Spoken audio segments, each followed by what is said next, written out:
یہ کہتا ہے کہ کیا حافظ الاسد کی حکومت کو صدام حسین نے گرا دیا ہے جو مجھے آج نجات مل رہی ہے؟ یعنی اس بندے کو پتہ ہی نہیں ہے کہ صدام حسین کب کا اللہ کے پاس پہنچ چکا ہے۔ میں صرف اتنی بات کرنا چاہتا ہوں کہ جو حکمران اپنے عوام پر ظلم ڈھاتے ہیں، جو ڈکٹیٹر اور آمر بن کر اپنے ہی عوام کو فتح کرنے لگ جاتے ہیں، پھر یہ عوام تختہ الٹتے ہیں اور پھر بندہ بھاگتا پھرتا ہے، پھر دنیا میں کہیں پناہ نہیں ملتی۔ السلام علیکم ناظرین کرام، شام میں جو یکایک صورتحال تبدیل ہوئی ہے، پوری دنیا کی نگاہیں شام پر مرکوز ہو گئی ہیں۔ شام سے ایسی کہانیاں سامنے آ رہی ہیں کہ انسان دنگ رہ جاتا ہے۔ اندازہ کیجئے کہ یہ جو میڈیا کے لوگ ہوتے ہیں، پروفیشنل لوگ ہوتے ہیں، الجزیرہ کے رپورٹر نے جب جامع مسجد اموی دمشق میں اللہ کی کبریائی کی صدا بلند ہوتے ہوئے دیکھی، اذان کی آواز سنی، تو خود اس کی آنکھوں سے بھی آنسو رواں ہو گئے، اس کو بھی اپنے جذبات پر قابو نہ رہا۔ بتایا یہ جا رہا ہے کہ 20-25 سال اور بعض رپورٹس کے مطابق 50 سال کے بعد مسلمانوں کی اس عظیم الشان مسجد کو اللہ اکبر کی صدا سننا نصیب ہوا ہے، مسلمانوں کو وہاں سجدہ ریز ہونا نصیب ہوا ہے۔ ظہر کی نماز کل وہاں ادا کی گئی ہے۔ دوسری طرف ہم دیکھتے ہیں کہ وہاں کی مشہور زمانہ بلکہ بدنام زمانہ جیل سدیانہ، اس کی صورتحال بھی بڑی عجیب ہے۔ ابھی تک بھی بتایا یہ جا رہا ہے کہ اس کا ایک گراؤنڈ فلور بھی ہے اور گراؤنڈ فلور کو کوڈز کے ذریعے سے اس کے دروازے مقفل کیے گئے ہیں۔ نیچے بتایا جا رہا ہے کہ ابھی بھی 1 لاکھ سے زیادہ یا کم از کم 1 لاکھ وہ لوگ جن کو سزا دے رکھی تھی ستم گر اور سفاک عامر بشار نے، وہ ابھی بھی وہاں موجود ہیں۔ یہ بھی بتایا جا رہا ہے کہ وہ سارے کے سارے برہنہ ہیں، اور یہ سب سے خوفناک بات بتائی جا رہی ہے کہ ان کو کوڈز کے ذریعے سے ان کے دروازے مقفل ہیں۔ تو جو ہی بشار فرار ہوا ہے تو جیل کا عملہ بھی فرار ہو گیا ہے۔ اب ان سے اپیل کی جا رہی ہے کہ خدا کے لیے آپ آئیں، کوڈز تمہیں معلوم ہیں، اندر جتنے لوگ ہیں وہ یا تو خوراک نہ ملنے کی وجہ سے یا آکسیجن کی کمی کی وجہ سے ان سب کو یعنی کہ زندگی کا خطرہ لاحق ہے۔ اندازہ کیجئے اتنا یہ سفاک شخص تھا یہ عامر کہ یہ تو چلا گیا، ملک سے فرار ہو گیا، لیکن آج بھی اس کے قیدی وہ چھوٹ نہیں رہے۔ ناظرین اکرام، اس جیل سے بڑی عجیب و غریب سٹوری سامنے آتی ہیں، خاص طور پر اس پائلٹ کی سٹوری نے تو بالکل ہلا کے رکھ دیا ہے ہر ضمیر والے شخص کو، ہر زندہ شخص کو، انصاف پرور شخص کو۔ یہ پائلٹ تھا اور اس کو مسلمانوں کے ایک علاقے پر کیمیائی ہتھیاروں کے ذریعے سے بم برسانے کا کہا گیا تھا، لیکن اس نے انکار کر دیا تھا۔ اس جرم کی سزا اسے یہ دی گئی کہ اس کو پھر قید تنہائی کی نظر کر دیا گیا، جیل میں ڈال دیا گیا۔ اب جب اللہ کا کرنا یہ ہوا کہ یہ باہر نکلا تو یہ کتنے زمانوں سے اس جیل میں بند تھا، اس کے جملے سے اندازہ کیجئے جس پر دنیا چونک اٹھی ہے اور پوری دنیا لرز اٹھی ہے۔ جب یہ باہر نکلتا ہے تو یہ کہتا ہے کہ کیا حافظ الاسد کی حکومت کو صدام حسین نے گرا دیا ہے جو مجھے آج نجات مل رہی ہے؟ یعنی اس بندے کو پتہ ہی نہیں ہے کہ صدام حسین کب کا اللہ کے پاس پہنچ چکا ہے اور حافظ الاسد کب کا جا چکا ہے اور بشار بھی اب مفرور ہو گیا ہے۔ یہ پوری اپڈیٹ اس کو معلوم ہی نہیں تھی۔ ایسی سٹوریز بھی سامنے آئی ہیں کہ ٹھیک اس دن جس دن بشار کا تختہ الٹا گیا ہے، بے شمار لوگ ایسے ہیں جو کہتے تھے کہ آج ہمیں پھانسی دے دی جانی تھی، آج ہماری روحیں ہمارے قفس انصری سے پرواز کر جانی تھی،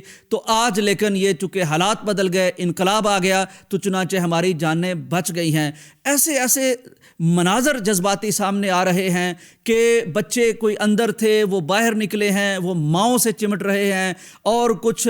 ایسے لوگ ہیں جن کے والد تھے اندر وہ نکلے ہیں۔ تو ایسے جذباتی منظر دیکھنے کو مل رہے ہیں اور لوگ اتنے خوش ہیں کہ وہ شہروں میں نکل آئے ہیں، سڑکوں پر نکل آئے ہیں۔ اندازہ کیجئے ناظرین اکرام کہ شام پر جو قیامت بیتی ہے شاید کوئی تصور کر سکتا ہے اس کا۔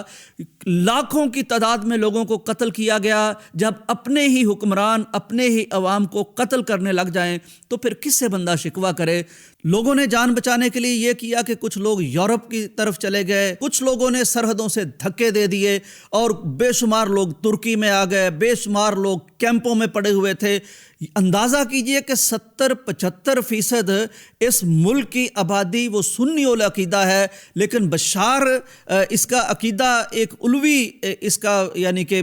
ہے، ان کا ایک عقیدہ یا نصیری ان کو کہا جاتا ہے، ان کا عجیب و غریب عقیدہ ہے، یعنی شیعہ حضرات کا عقیدہ وہ بھی ان کو اس طرح سے مسلمان نہیں سمجھتے۔ سفاک ترین آدمی تھا اور سنیوں کا سخت یہ مخالف ہو گیا، جیلیں بھر دی گئیں، ملک بدر کر دیا گیا۔ چنانچہ یہی وجہ ہے کہ جب اب اس کا تختہ الٹا ہے تو پورے ملک نے سکون کا سانس لیا ہے، مسجدیں کھلنے لگ گئی ہیں، اذانیں ہونے لگ گئی ہیں، جیلیں کھلنے لگ گئی ہیں، لوگ باہر نکلنا شروع ہو گئے ہیں، اور ترکی سے یا دیگر ممالک سے بے شمار لوگ جو ملک سے باہر تھے اب لمبی لائنیں لگ گئی ہیں گاڑیوں کی، وہ اپنے ملک پہنچنا چاہتے ہیں۔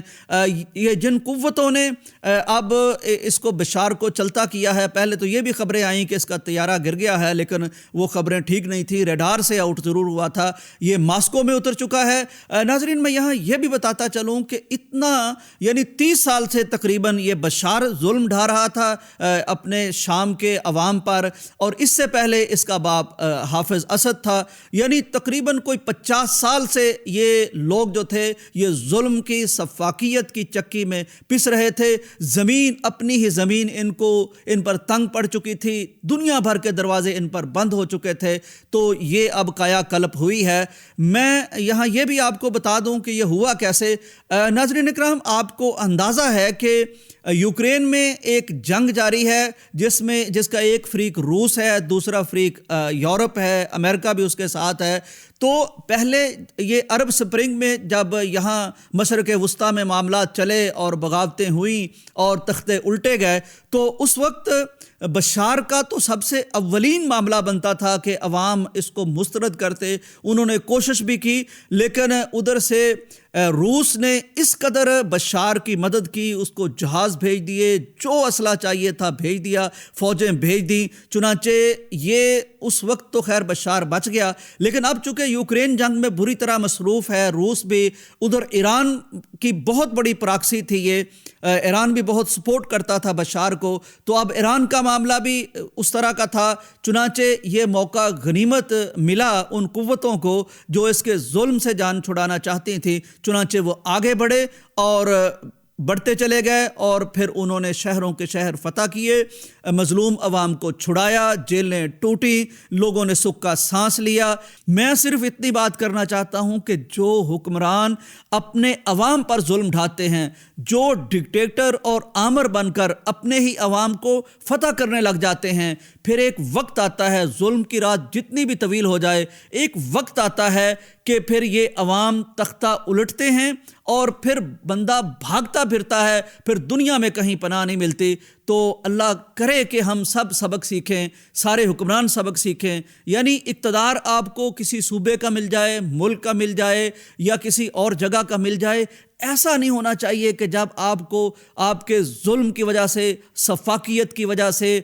ستم کی وجہ سے اکھاڑ کے پھینکا جائے تو عوام خوش ہوں۔ اگر عوام خوش ہوتے ہیں تو اس کا مطلب آپ اچھے حکمران نہیں تھے۔ مسلمانوں کی حکمرانی وہ ہوتی تھی کہ جب کبھی انہیں کسی علاقے سے، غیر مسلم مفتوحہ علاقے سے کسی وجہ سے جانا پڑتا تھا تو غیر مسلم بھی رویا کرتے تھے کہ آپ جیسے اچھے حکمران ہمیں کہاں نصیب ہوں گے، خدا کے لیے ہمیں چھوڑ کے نہ جائیے۔ تو ایک طرف مسلمانوں کی اگر یہ مثال تھی، تو آج صورتحال یہ ہے کہ اس قدر یعنی ڈکٹیٹرشپ نافذ کر دی جاتی ہے، اس قدر ظلم کیا جاتا ہے اپنے ہی عوام پر کہ جب کسی بھی وجہ سے کچھ حالات ایسے عالمی بنے یا کچھ بھی بنے تو ان آمروں کو جب پھینکا جاتا ہے پرے تو عوام سڑکوں پر آتے ہیں، خوش ہوتے ہیں۔ تو یہ بہت بڑا سبق ہے ہر شخص کے لیے کہ اپنے عوام کو کچلنا بند کر دیں، اپنے عوام کو جیلوں میں ڈالنا بند کر دیں۔ حکمران ایسا ہونا چاہیے کہ لوگ اس کے لیے سجدوں میں پڑھ کر دعائیں کر رہے ہوں، نہ کہ تہجد کے وقت بد دعائیں کر رہے ہوں، اور نہ کہ جب جائے تو خوش ہو رہے ہوں۔ تو یہ بہت بڑا سبق ہے ہم ملک شام کے لیے، جس کے متعلق نبی کائنات کی بڑی شاندار دعائیں ہیں، احادیث مبارکہ ہیں۔ یہ بڑا ایک اہم اور مقدس خطہ ہے جس کے متعلق قیامت کے حوالے سے بھی بہت کچھ احادیث مبارکہ میں موجود ہے۔ تو ہم اپنے ان بھائیوں کے لیے دعا گو ہیں، ہم ان مظلوموں کے لیے دعا گو ہیں کہ اللہ کرے ایک بے شمار کوئی آدھی صدی کی خون ریزی کے بعد، جلا وطنی کے بعد، ظلم و ستم کے بعد اللہ کرے امن کا، عافیت کا سورج ان مسلمانوں پر طلوع ہو اور یہ آپس میں مل کر رہیں، عافیت سے رہیں، امن سے رہیں، اور اللہ کرے کہ اب یہاں کچھ تو خون بند ہو جائے۔ اجازت دیجیے، اللہ حافظ۔